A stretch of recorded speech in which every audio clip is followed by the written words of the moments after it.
Welcome to the File Writing Challenge. In this challenge, you'll be creating your own data file with the student engagement records.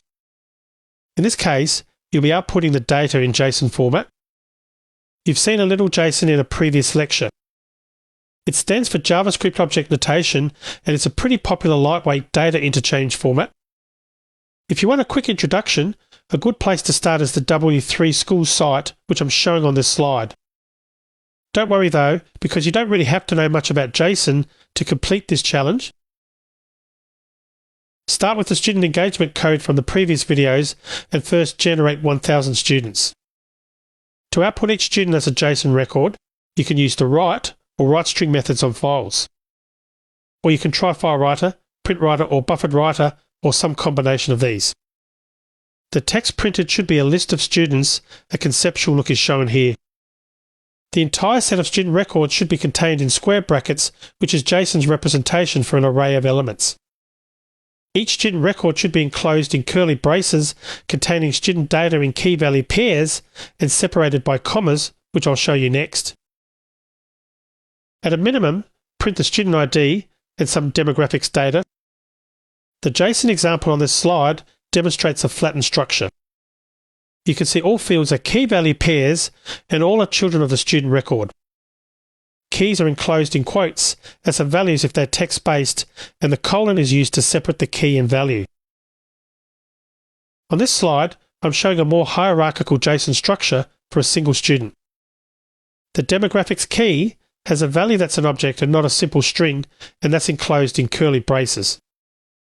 The engagement keys values is also an array containing separate engagement records. You might want to explore the use of IntelliJ's template functionality to create your own JSON string template. You could start with one of the toString templates as a basis. I've included IntelliJ's help link on that subject. It's a little off topic, but you might find it useful for this and other similar challenges. If this is something you want to explore, go ahead and give that a try on your own, or watch the first few minutes of my solution, then pause afterwards. Don't forget about the string joiner class that lets you define a delimiter as well as a prefix and suffix. Start out by testing 2 or 3 students in your dataset. Okay, so go away and have a go at that and see what you can come up with. When you're ready, come back and we'll walk through my solution together. I'm going to complete this challenge in the same project I've been using, the Writing Files project. The first thing I want to do is show you how to create your own toString template. I'll start in the student demographics record with my pointer just below the toString method. I'll press Alt Insert, or you could select code from the File menu, then Generate. By the way, select the toString method as the item to generate. All the fields in the dialog window should be selected by default. Here, next to the template select list is a button, Settings. I'll select that. On this window, I want to select the Templates tab. Here, on the left, I can see the list of existing templates. Each generates the toString method in different ways. You may have a different list of templates. I'll select the string joiner template. The template code is displayed on the right. This code uses a combination of Java and a scripting language used by the IDE called the Velocity Template Language. What I'll do next is make a copy of this coding template. I can select the copy icon at the top of the left pane. This prompts for a new template name. I'll call it JSON Builder with string joiner in parentheses, and I'll click OK. This code uses string joiner, so all fields are separated by the delimiter declared as the first argument, a comma. The prefix is the second argument to the string joiner constructor. Here you see the $sign class name. The 2 hash signs just mean the statement is continued on the next line. Then the .class.getSimpleName, and that's appended to an opening square bracket. All of this code just outputs the simple class name. I don't really want this in my output, so I'll remove all of this. I'll change the square brackets to curly braces. Next, this code loops through all the class members. Here you can see a for each statement. This is followed by an if statement. This statement is saying if it's not a static member, it will add information about this field to the string joiner instance. First, it will add the field name followed by an equal sign. In JSON, field names are the keys, and the key should be wrapped in double quotes. This means I want to add a backslash double quote after the first double quote there. I'll also add a backslash after the dot name there. That equal sign needs to be a colon for JSON, so I'll change that. I'll skip over the if statement for a primitive array or object array and go down to the next else if. If this field is a string, the code will wrap the value in single quotes. Here, I wanted to change the single quotes to backslash double quotes in both cases.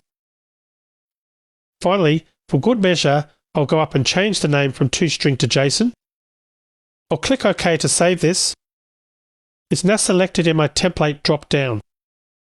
In the bottom left corner of this dialog, I want to uncheck insert ampersand override because in this case I'm not overriding any method. I can press OK after that. This inserts the new toJSON method in the student demographics code. The benefit of this exercise isn't totally apparent unless we use this template more than a couple of times. I'll go over to my student class next and find its toString method.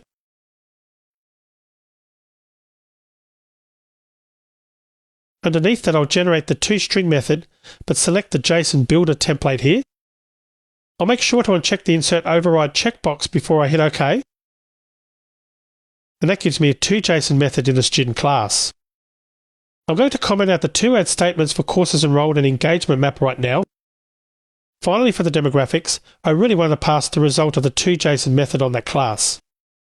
To see if this works, I'll create a new class called Challenge in the dev.lpa package.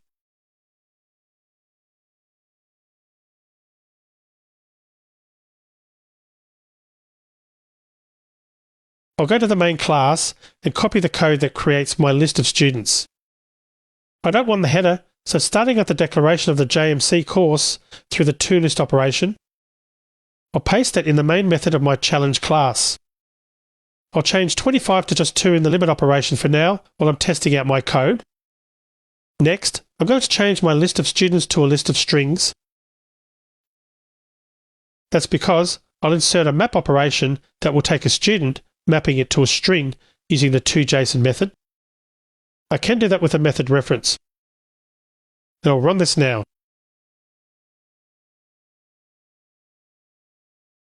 And whoops, I forgot to add code to print out the result, so let me add that now and rerun. I'll print each element in this list to the console to start. Running this. And maybe that's right, but it's kind of hard to tell. I'll copy the last student record in my console and I'll pull up a JSON linter. A linter is a software development tool that will analyze source code for potential errors and styling issues. I'm showing a link of a popular one here. These tools enable you to paste text into a text area and both nicely format as well as validate that the text is well formed. I'll open that link up now.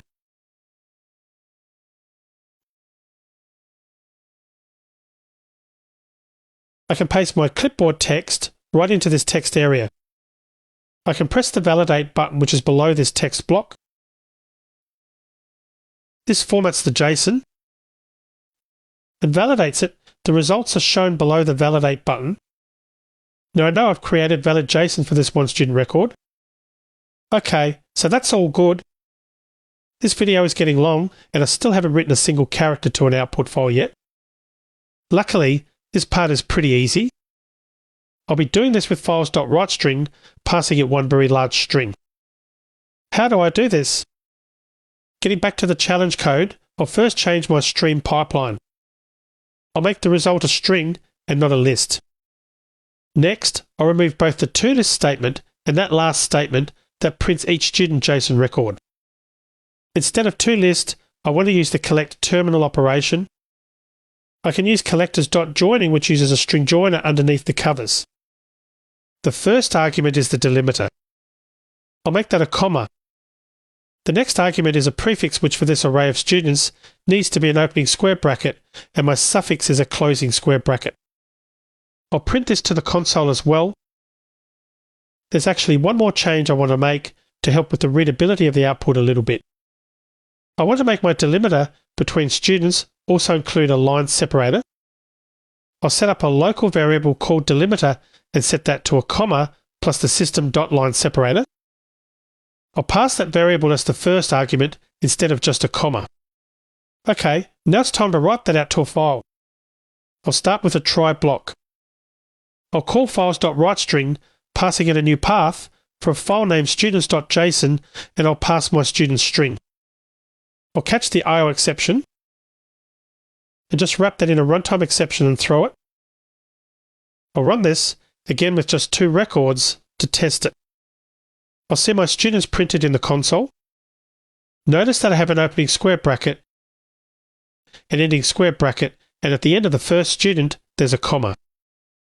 This is what the collectors.joining did. But I also see students.json listed in my project panel at the project root, and I can open that up. There you can see my students.json code as it was in the console. I'll copy the entire contents of that file and again test it in the JSON linter. I'll paste the contents of my file into the text window. I'll scroll down and hit the Validate JSON button again. I can see my text gets formatted and it's valid JSON for this array of 2 students. Getting back to my code, I can change my number of students to 1000. I'll rerun it and examine that output file again. You can see this code had no trouble writing 1000 records to the file and console. I'll quickly go to the course record and add the toJSON method to it.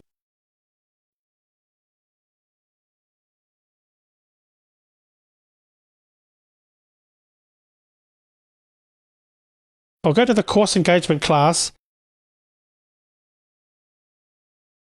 and do the exact same thing, again right under the existing toString method.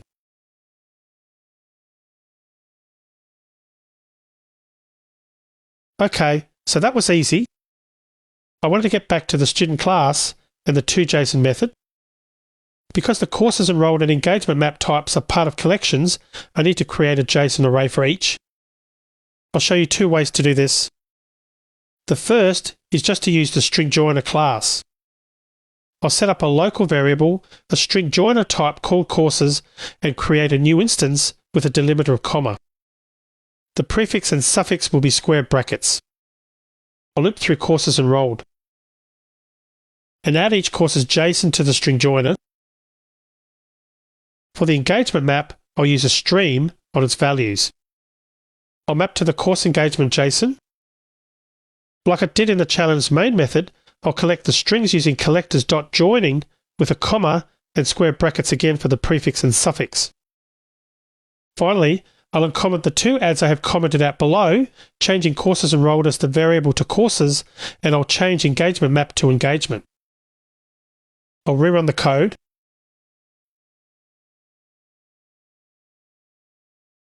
Again, it's rather hard to see it in the student's JSON file. I'll copy that last statement.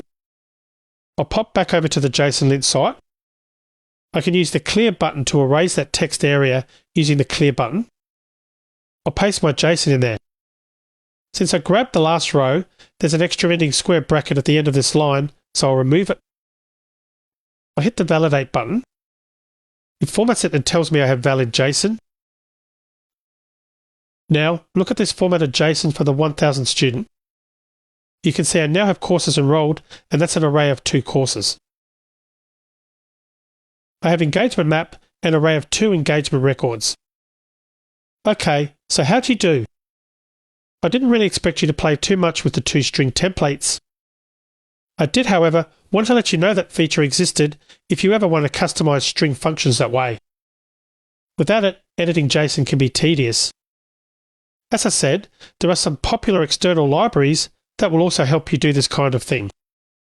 This code gave me the opportunity to review the string joiner class with you and how to use it with and without streams. Now you've read data from and written data to a file. Next, I wanted to talk to you about transferring between files and cover a few loose ends. Afterwards, I'll launch into slightly more advanced topics, so I'll see you in that next video.